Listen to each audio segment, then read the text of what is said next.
Brigitte Bardot a écrit aujourd'hui une lettre au président de la République. Monsieur le Président, lorsque vous m'avez prié de vous rencontrer en juillet 2018, le premier mot que vous m'avez dit est « Vous allez m'engueuler ». Ce à quoi j'ai répondu « Non, car vous ne m'avez pas encore promis ». Et voilà ce qu'elle dit. Alors oui, aujourd'hui, Monsieur le Président, je vous engueule. Je vous engueule de n'avoir aucune envergure, de mépriser toutes les faiblesses, toutes les souffrances humaines ou animales, de n'avoir aucune empathie, aucune compassion, aucune sensibilité, aucune humanité.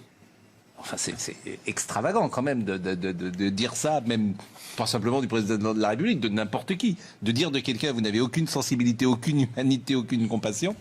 Et elle écrit également, depuis votre élection, tout n'est que sang et violence. Un grand homme politique, Gandhi, a dit, on juge aussi une nation à la manière dont elle traite ses animaux. Alors, moi, ce qui me frappe là-dedans, c'est que Brigitte Bardot, elle rejoint le sentiment de beaucoup de gens. Je trouve qu'il y a souvent quelque chose parfois d'irrationnel. Mais il faut expliquer cet irrationnel qui est autour du président Macron, au point où une des plus grandes vedettes de son époque puisse dire cette chose absolument folle que personne n'a jamais dit d'un président de la République, me semble-t-il, à son niveau de starisation. Vous n'avez aucune compassion, aucune empathie, aucune sensibilité, aucune humanité. Yvan Rioufol.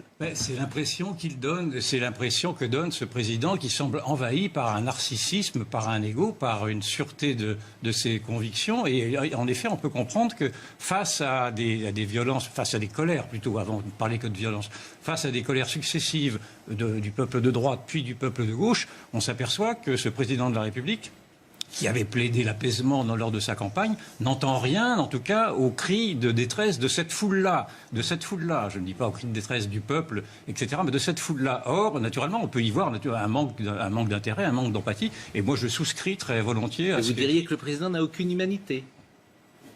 Écoutez, c'est son sentiment personnel. Non, mais vous dites je souscris, c'est pour ça que je vous... Je pense que la colère qui est portée va d'abord à sa propre personne. C'est ça qui est intéressant d'ailleurs.